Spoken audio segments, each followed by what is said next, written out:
Hello guys, আজকের ভিডিওতে আমি দেখাবো বিকাশ অ্যাপের লোগোর মতন এই অরিগেমি পাখিগুলো কিভাবে তৈরি করতে হয়। তো গাইস, আমাদের অরিগেমি পাখিটা বানানোর জন্য এরকম একটা কাগজ দরকার আমাদের, এবং আমি লাল কালারের একটা কাগজ নিছি। আপনারা চাইলে যে কোনো কালারের, আপনাদের মন পছন্দের কালারের মতন কাগজ নিতে পারেন।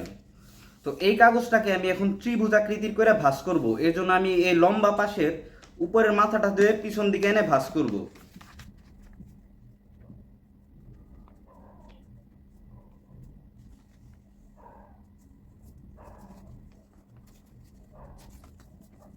এখন এখন এই যে বাড়তি পাশটা আছে, বাড়তি পাশটা আমরা সুন্দর মতন ভাঁজ করে ছিঁড়ে ফেলাবো।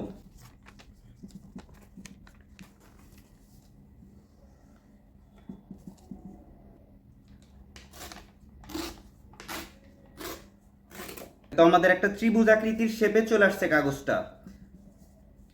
তো আমাদের কাগজটা এখন ত্রিভুজ আকৃতির শেপে আছে, এবং এই ত্রিভুজ আকৃতির শেপটারে আমরা একটা ভাঁজ দিয়ে আরো ছোট করে একটা ত্রিভুজ আকৃতির শেপ তৈরি করব।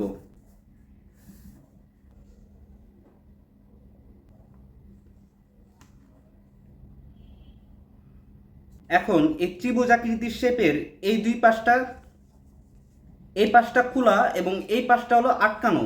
আমরা এই খোলা দুই পাশটাকে পিছন দিকে না আবার আরো ছোট আকৃতির ত্রিভুজের মতন ভাঁজ করে আমরা এই দুই পাশটাকে দুইটা পাখা বানাবো পাখিটার। ঠিক এইভাবে এটা পিছন দিকে এনে ভাঁজ করব, এবং এই অপর পাশটাও আমরা পিছন দিকে নিয়ে ভাঁজ করব। তখন আর একটা ছোট আকৃতির ত্রিভুজ তৈরি হবে।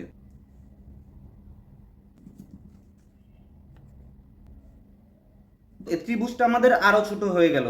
এখন এই ত্রিভুজের এই পাশটা, এই ত্রিভুজের যে খোলা তিনটা পাশ আছে, এই তিনটা পাশ হবে, একটা হবে লেজ আর দুইটা হবে পাখা। তাই পাখাটাকে আমরা এখন উপর দিকে, এই পাখাটাকে আমরা এই উপর দিকে নিয়ে আসবো। এটার জন্য আমাদের যে ত্রিভুজের মাথাটা আছে, এই ত্রিভুজের মাথাটাকে আমরা পিছন দিকে ভাঁজ করে একটা শেপ তৈরি করে নিব।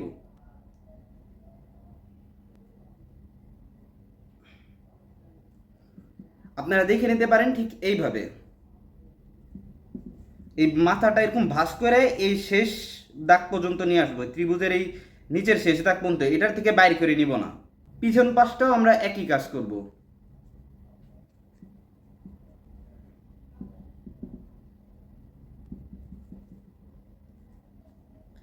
এখন এই ত্রিভুজের এই পিছনের পাখাটা, এই ত্রিভুজের এই মাথাটা আমরা ভিতর দিকে ঢুকাই দিব, আর এবং এই পাখাটা টান দিয়ে উপর দিকে নিয়ে আসব।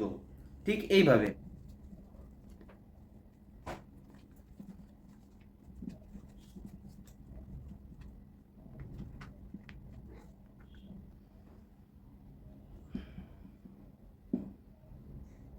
এই অপর পাশটা আমরা ঠিক একইভাবে উপর দিকে নিয়ে আসব।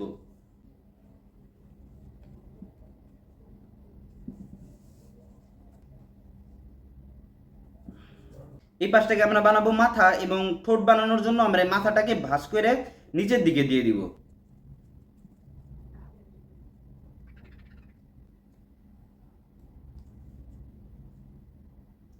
এখন আমরা লেজটাকে নিচের দিকে নামাই দিব।